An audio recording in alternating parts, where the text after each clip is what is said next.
In this video, we will examine reactions of unsaturated substrates and look at some applications of SN2 reactions. So first, we are going to look at reactivity of allylic, benzylic, vinylic, and arylic halides. First, we are going to look at allylic and benzylic halides. Those are related in terms of reactivity. So first, SN1 conditions. First, let's look at benzylic compound. A benzylic compound is a compound that has benzene ring or aromatic ring attached to the carbon that carries the leaving group. So carbon that carries the leaving group is sp3 hybridized. One of the substituents is the leaving group, chlorine, bromine, or iodine, and the other substituent is aromatic ring, like benzene ring. So under SN1 conditions, such substrates react very fast because the intermediate cation, even if its primary, is very stable. It's stabilized through electron delocalization with pi system of the benzene ring. This carbocation is highly stable.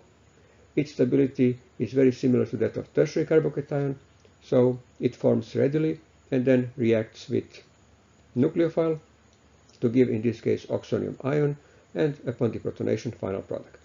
So benzylic halides readily react under SN1 reaction conditions. They are highly reactive. The same goes for allylic halides for same reason. So allylic compounds you should already be familiar with because we covered that nomenclature in chapter 8, what are allyl compounds. So that's compound that has sp3 hybridized carbon with one substituent is leaving group, so halogen, chlorine, bromine, or iodine, and the other substituent is double bond. So loss of leaving group, in this case bromine, results in formation of allylic cation, which is also very stable, again for same reasons as benzylic, due to electron delocalization with pi electrons of the double bond, and then that carbocation reacts with the nucleophile, in this case water, to give oxonium ion, and upon deprotonation, alcohol. So under SN1 conditions, allylic and benzylic halides react at very high rate, and reaction is very fast, proceeds very well in high yield. The same compounds also react very well under SN2 reaction conditions. And the reason for that are twofold. We already covered that under electronic effects when we examined effects on SN2 reactions. So just to remind you, tetrahedral carbon as substituent will impede approach of the nucleophile to the reactive center and slow down the reaction rate, or in case of more hindered substrates, completely prevent it. But when substrate is sp2 or sp hybridized, as is the case with allylic and benzylic halides, which are sp2 hybridized, steric hindrance is significantly reduced because those substituents are planar and they can easily get out of the way of the nucleophile, and nucleophile can easily approach then the reactive center without any steric hindrance. So because of the lack of steric hindrance, reaction rate is increased. But the other much more important factor is electronic factor. So due to electron delocalization, they stabilize transition state. And by lowering energy of transition state, they sharply increase reaction rate. One thing that should be mentioned is that allylic substrates tend to react with allylic rearrangement. That's not usually mentioned at this level in introductory organic chemistry course, but in some cases, like substrate shown here, there is difference as to whether reaction occurs with or without rearrangement. On the other hand, benzylic substrates react at a very fast rate, but there are no possibility of rearrangements. There is just product of benzylic substitution. So here is a little bit of discussion whether rearrangement occurs or not. And you can see that in most of the cases, we actually cannot distinguish whether reaction occurs with rearrangement or without, because product is the same, and so we don't know. It's only in this top example that I showed where double bond has additional metal group, where rearranged and unrearranged product would have been different. In general, you shouldn't worry about allylic rearrangements because we usually don't test you on that in an introductory organic chemistry course. We have just seen that allylic and benzylic halides react both under SN1 and SN2 reaction conditions at very high rate and very well, basically readily. So they are good substrates both for SN1 and SN2 reactions. Now let's look at vinylic and arylic halides, compounds that appear to be similar but actually are very different. So first, let's look at what are those compounds and then look at SN1 reaction conditions. Vinylic compound is compound where halogen, or in general functional group, is attached to sp2 carbon of the double bond.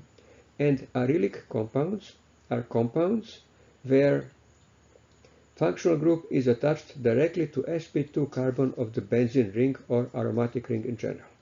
So these compounds are fundamentally different from allylic and benzylic compounds. In allylic and benzylic compounds, functional group, halogen, was attached to sp3 carbon. In vinylic and arylic compounds, functional group, in this case halogen, is attached to sp2 carbon. And that makes a lot of difference, because in SN1 reactions, intermediate would be vinylic or aryl cation. Either way, carbocation would be on sp2 hybridized carbon. sp2 hybridized carbon is much more electronegative compared to sp3, and for that reason doesn't tolerate electron deficiency and positive charge very well. So those carbocations are not very stable. Their stability is somewhere a little bit less than primary, but a little bit more than methyl. So stability is between primary and methyl. That's not very high stability, and since primary and methyl cannot undergo SN1 reactions, then that means that vinylic and arylic compounds cannot undergo SN1 reactions either, because intermediate carbocation is not stable enough. Now, SN2 reactions are not feasible either because of the steric hindrance.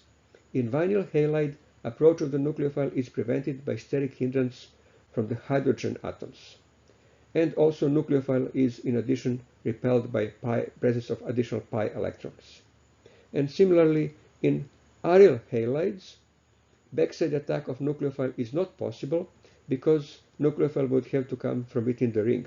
And from space filling model, you can see that this is not possible. Nucleophile cannot squeeze inside the ring to approach from the backside of the carbon halogen bond.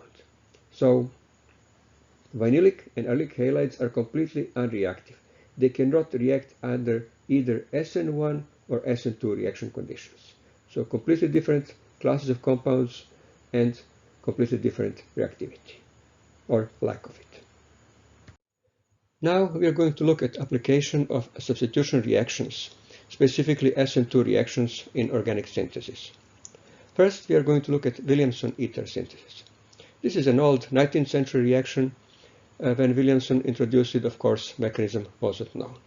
And now we know it's SN2 reaction, and the reaction involves alkoxide as a nucleophile and alkyl halide as a substrate. The products are corresponding ethers. This is a very good method to make unsymmetrical ethers, ethers with two different substituents. Here is how it was done originally, and still sometimes it's carried out this way. So we take alcohol and add some solid sodium to it. Sodium, of course, reacts with alcohol, dissolves, and gives corresponding alkoxide. Of course, we don't use equimolar amount, we use much less sodium, so that alcohol is present in excess and acts as a solvent.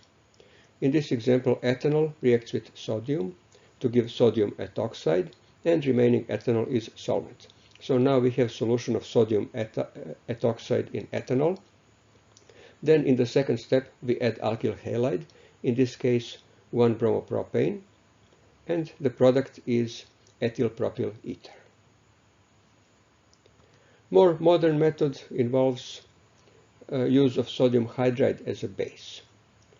Most of the alcohols are more expensive than, let's say, methanol or ethanol, and it would be too expensive to use them as a solvent. Also, some have high boiling points and may be difficult to remove. Then we use alcohol in an inert solvent like tetrahydrofurane, THF, and sodium hydride as a base. It's a strong base and it's readily available. It's commercially available.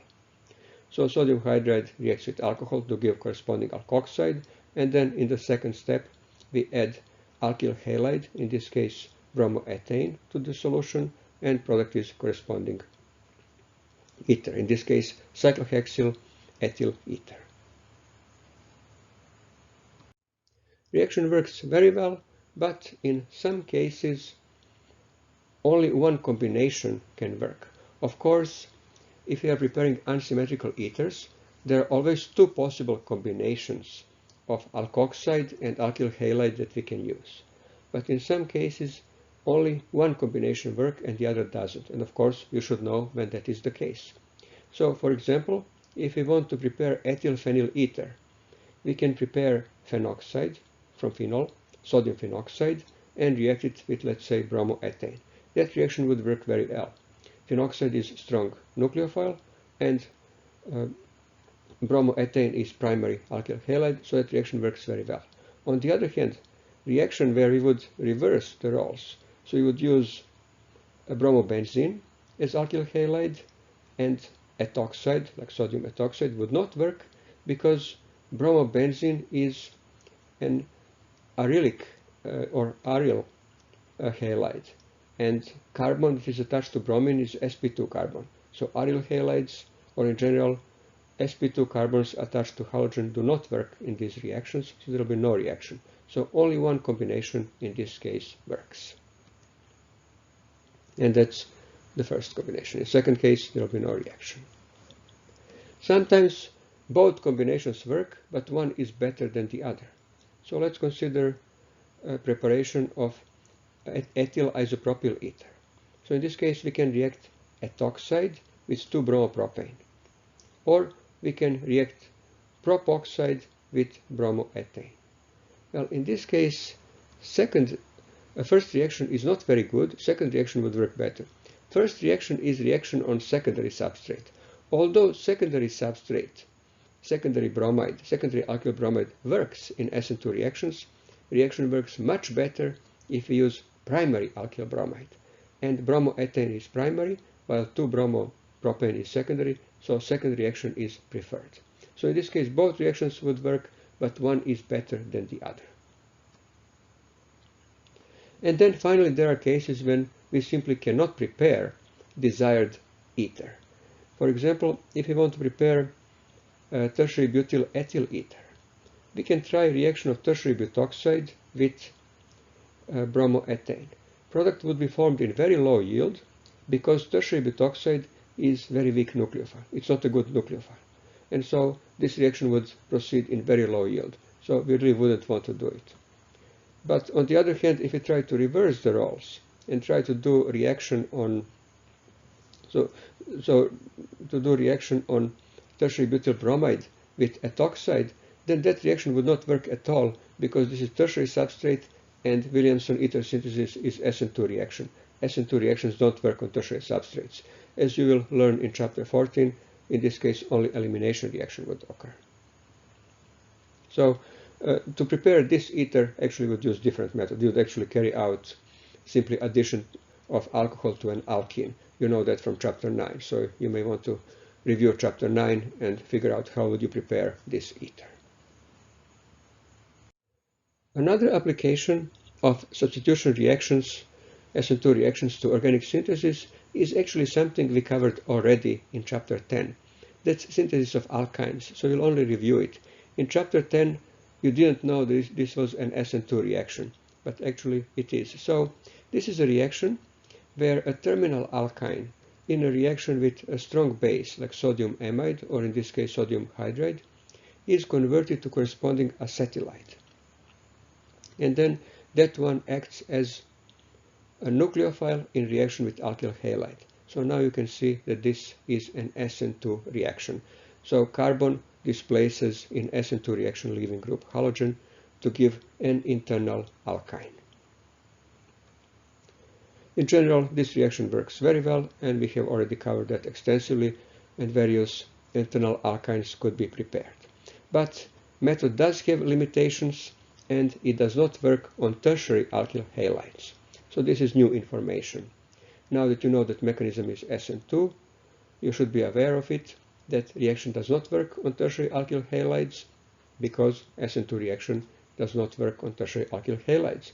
So in this case, actually elimination reaction would occur, and again we'll cover elimination reactions in chapter 40. So this completes our study of substitution reactions, and next we are going to look at elimination reactions of alkyl halides.